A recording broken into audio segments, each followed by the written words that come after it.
Go for main engine start. We have main engine start. 2, 1. Booster ignition. Oi pessoal, tudo bem? Nessa aula agora a gente vai conversar sobre a terceira lei de Newton, ou lei da ação e reação. E aí a gente vai entender qual a relação entre essa lei e esse lançamento de foguete que você viu ali atrás no vídeo. A gente também vai entender a relação com outras situações práticas do nosso dia a dia que são muito cobradas em provas de colégio, provas de vestibular e também na prova do Enem, tá certo? Então vamos lá, vamos começar. Pessoal, então a terceira lei de Newton, também conhecida como lei da ação e reação, explica pra gente algumas situações práticas do dia a dia que eu quero primeiro observar com vocês aonde estão as forças de ação e reação para depois a gente definir a terceira lei bem certinho, tá bom? Vou começar colocando para vocês algumas situações e vou discutir primeiro a do lançamento do foguete, que está relacionada com o vídeo que a gente viu ali na introdução. O que acontece? No lançamento desse foguete, o foguete ele expulsa os gases da queima aqui para baixo. E da mesma forma que o foguete joga esses gases da queima do combustível para baixo, esses gases impulsionam o foguete para cima. Então a gente sabe que ali eu tenho duas forças agindo.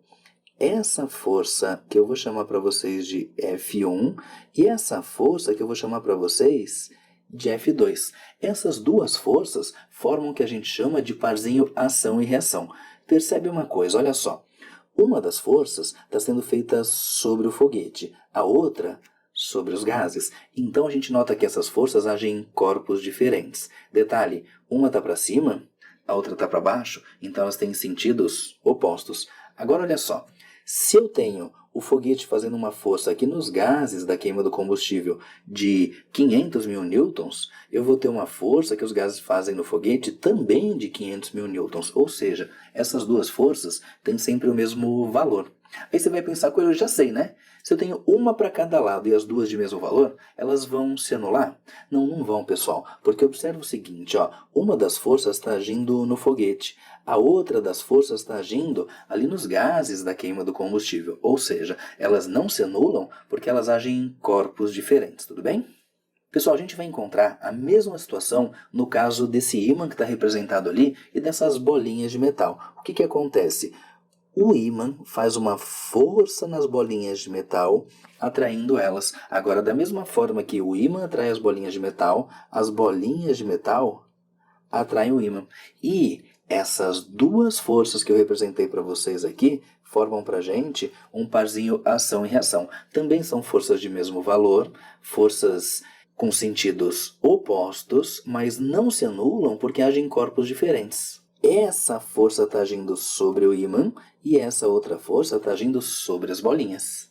Agora, no caso da Terra e dos objetos ao redor dela, existe uma força lá de origem gravitacional que a gente vai estudar alguns detalhes mais para frente, e essa força é a força-peso. E da mesma forma que a Terra atrai os objetos ao redor dela, os objetos ao redor da Terra atraem a Terra. E aí, se eu coloquei ali uma das forças como sendo a força-peso, eu posso dizer que aqui eu tenho a reação à força-peso, que eu vou colocar P também, só que eu vou colocar um menos. Nossa, Coelho, por que esse menos aí? Lembra que a gente aprendeu que como eu tenho uma para cada lado, eu posso usar mais para um vetor e menos para o outro? Mas a gente não vai se preocupar com esses detalhes agora. O importante é o quê? É que eu tenho duas forças de mesmo valor, né? Elas têm a mesma direção, e uma para cada lado. Não se anulam porque agem em corpos diferentes. O peso atua nesse objetozinho e a reação ao peso atua no centro da Terra, tudo bem? Pessoal, agora uma situação bem comum também do nosso dia a dia, quando você vai jogar uma bola, você chuta a bola, então você está fazendo uma força sobre a bola com o teu pé. Vou chamar essa força de força F1 e ao mesmo tempo que o teu pé faz a força na bola, a bola também faz uma força no teu pé, que eu vou chamar, por exemplo, de menos F1 se eu quiser. Por que eu coloquei aqui o sinal de menos? Porque essa força tem o sentido oposto ao da outra. Mas como eu te falei, eu não estou muito preocupado agora com essa simbologia. Eu quero que você perceba o quê? Que as duas forças tanto F1 quanto F2 têm a mesma direção, têm sentidos opostos e são forças de mesmo valor. Detalhe, elas não se anulam porque elas agem em corpos diferentes. Uma está agindo sobre a bola, a outra está agindo no pé da pessoa. Agora, quando a gente caminha, a gente também encontra ali um para-ação e reação. Porque o que acontece? Quando você anda, você empurra o chão para trás. E aí o chão te ajuda a andar. Ele vai fazer o quê? Ele vai te empurrar para frente. Então o que a gente percebe? Aqui a gente tem um parzinho ação e reação. Um empurra o outro. Tudo bem? Pessoal, lá nas aulas de eletrostática, a gente vai aprender sobre atração e repulsão entre cargas elétricas. Por exemplo, aqui eu tenho duas cargas, uma positiva e uma negativa, e você percebe que ali existem duas forcinhas que eu chamei de F e menos F. Essas forças são as forças de origem elétrica. Nesse caso, só tem força no mais porque tem o menos ali do lado. E mesma coisa, só tem força no menos porque existe o mais ali do lado. Então, um corpo faz força no outro e essas duas forcinhas também formam pra gente o chamado par ação e reação, tudo bem? Pessoal, e esses exemplos que eu representei aqui do lado são só alguns dos exemplos que a gente encontra no nosso dia a dia das forças de ação e reação.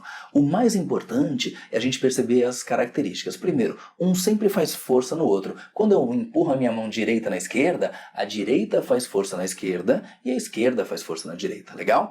Detalhe, essas forças são sempre forças de mesmo valor, sempre forças de mesmo módulo, tanto faz valor ou módulo, elas têm a mesma direção, porém sentidos opostos. Detalhe, essas forças elas nunca se anulam, tudo bem?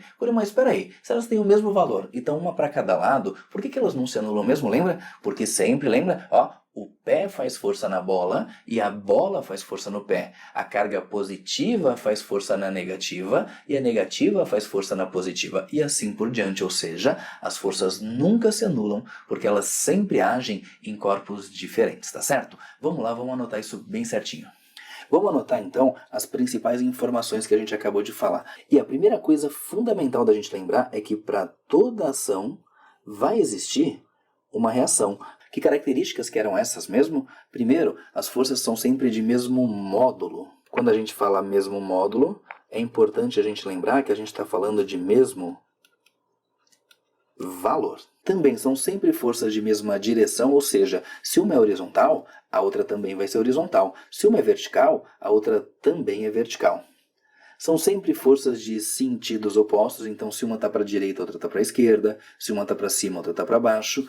E também a gente pode afirmar o quê? Que essas forças nunca se anulam, pois sempre agem em corpos diferentes. Vamos deixar isso destacado porque é muito importante a gente lembrar que a ação e reação nunca se anulam, pois elas sempre agem em corpos diferentes, tudo bem? E vamos usar tudo isso que a gente falou para resolver exercício. Exercício 1. O uso de hélices para propulsão de aviões ainda é muito frequente.